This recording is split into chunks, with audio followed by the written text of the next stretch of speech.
we don't have a year to spare here, let alone, the better part of a decade, which is another reason why people are stepping up to the plate now to say, it's time to replace that politics of fear, which has told us we don't dare vote our values and our solutions. We have to just, muzzle ourselves and vote for the lesser evil. Well, we've seen now, after 10 years of hearing that drumbeat, exactly where that gets us.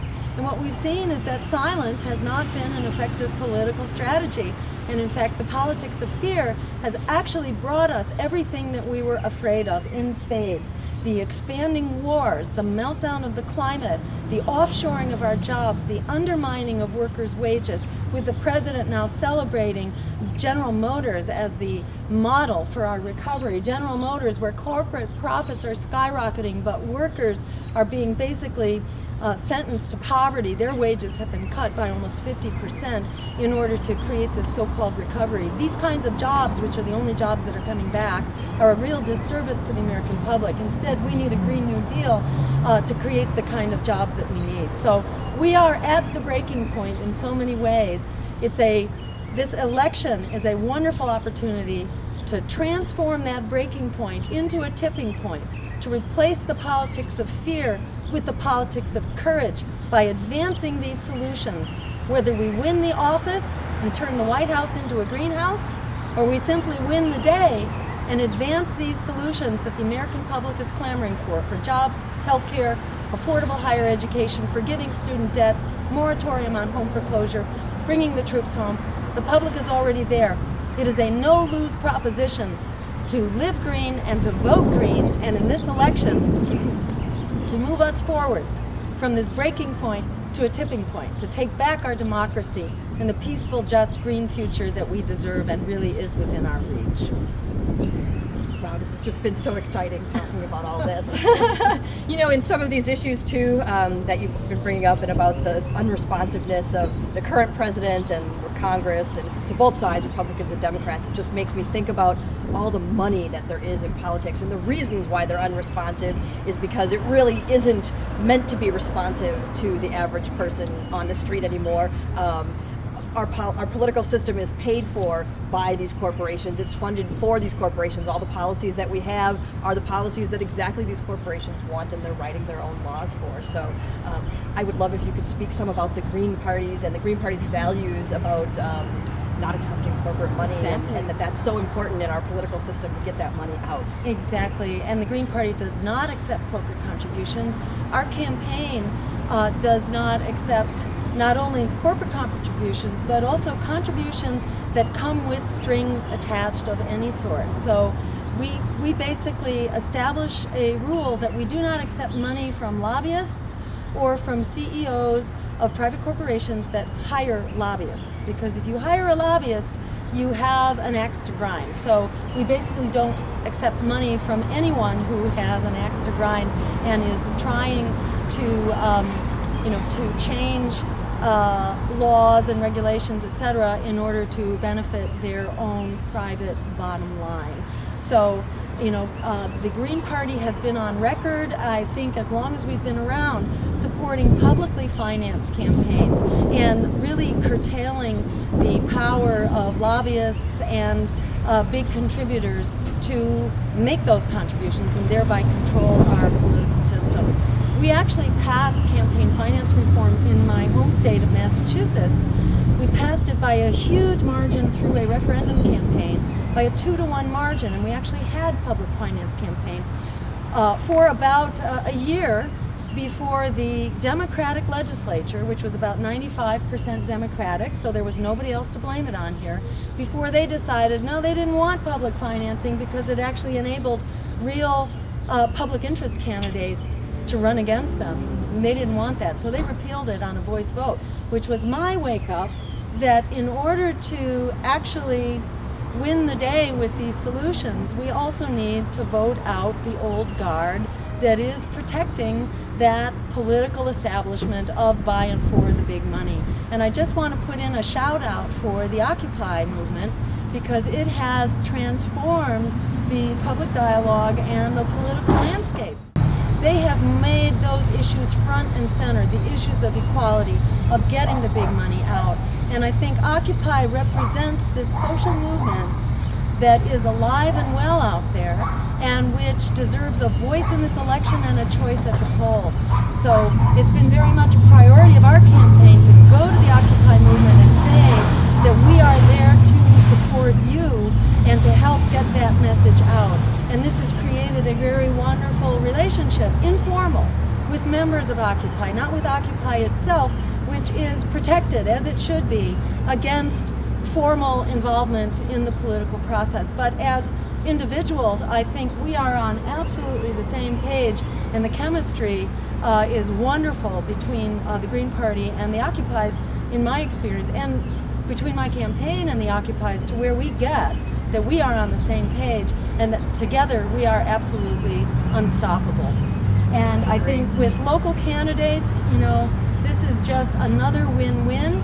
And part of how we get that message out about the local solutions that the Occupies are talking about and that our local candidates like Laura Libby are talking about. And this is how we are going to, you know, take this moment, this breaking point moment, and turn it into a tipping point.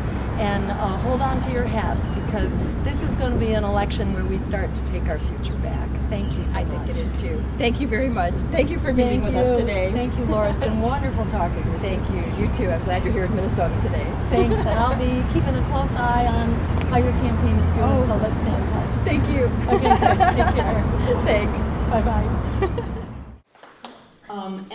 So I want to use the little bit of time that we have to basically just communicate what I think is the incredible opportunity of this campaign, and why I too was persuaded, just like Jim, you know, as to why it's really important for our local grassroots growth as a party, for our future, for our stability, for our mission, for our duty and our destiny, I think, as the one non-corporate party for people, peace, and the planet. We have an incredible responsibility and an incredible opportunity to really use this unbelievable moment that I never thought I would see in my lifetime. And I too have been a local first, state level activist Green.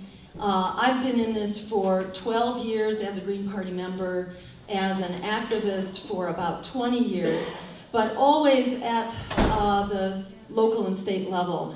But last year, when the president put Medicare and Social Security and Medicaid on the chopping block and said that cutting them would be the solution to our debt ceiling crisis, a crisis itself which was concocted and which could have readily been avoided, but was now being used to basically erase the fundamental social infrastructure of this country, I said to myself, oh my God, now I realize why all these people have been working so hard to ensure that we have a voice at the national level.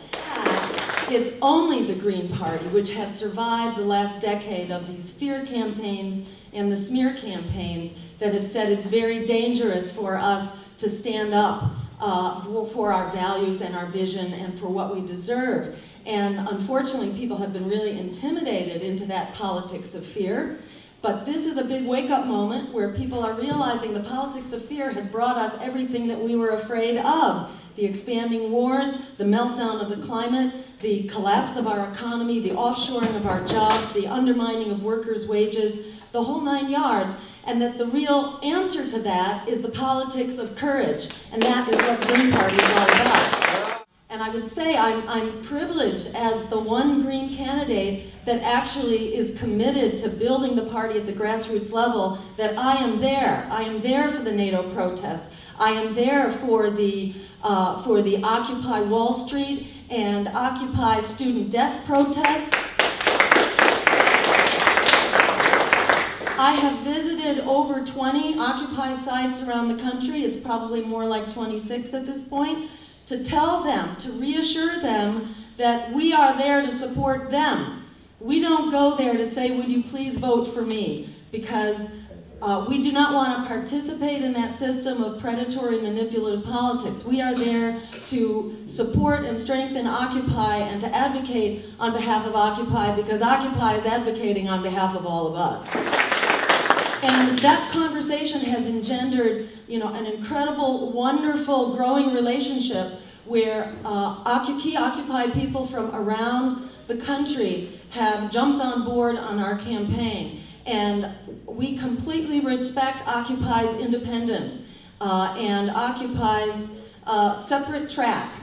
In fact, the history of social and economic change has been written by social movements who are the real engine of change, together with independent political parties who help articulate that vision and articulate the agenda and the demands. So we're looking to help make that partnership so that we can help amplify the voice of Occupy and the demands and the solution of Occupy to drive it into the mainstream public debate where it cannot be stopped, because this is the agenda fundamentally of the American people. So we have been invited not only to Occupy sites around the country, defying the conventional wisdom that, oh no, Occupy doesn't participate. Occupy doesn't participate in predatory politics, but not in real people politics. We have found the door wide open, and there is wonderful chemistry and a wonderful relationship that's building.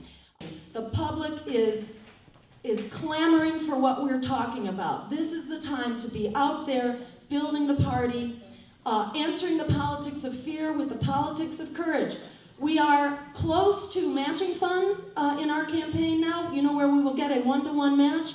We have qualified in about 10 states and are close in the others, including Minnesota. So I encourage you, if you haven't had a chance to make a contribution, please consider doing that, because we are within about $900 now of qualifying here in Minnesota. Thank you so much for your help. We have helped Green parties start up again all over the nation. We have new parties where they've gone dormant and where they've never existed before. We are getting the Green Party on the ballot.